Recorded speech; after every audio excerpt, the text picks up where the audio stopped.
Aima bag एक बार फिर खबरों की जीनत बन गई, मगर इस बार आवाज से नहीं बल्कि अंदाज से। कनाडा में हालिया कॉन्सर्ट के दौरान जब उन्होंने अपने हिट गानों से स्टेज गरमा दिया तो शायकीन झूम उठे, लेकिन असल हंगामा तब बरपा हुआ जब आयमा ने अचानक जनूबी कोरियन गुलकारा जेनी का गाना चुन लिया और कोरियन स्टाइल में डांस शुरू कर दिया। पाकिस्तानी गुलकारा आयमा बेग हाल ही में कनाडा में होने वाले एक कॉन्सर्ट में जलवागर हुई, जहां उन्होंने अपने मकबूल गानों पर शानदार परफॉर्मेंस देकर हाजरीन को खूब महसूस किया।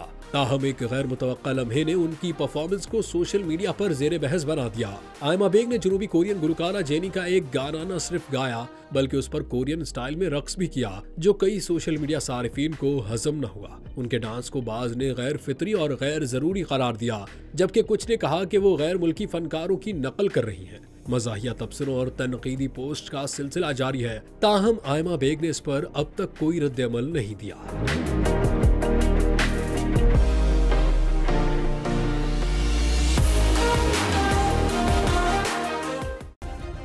सब्सक्राइब करें और बेल दबाएं ताकि कोई खबर रह न जाए।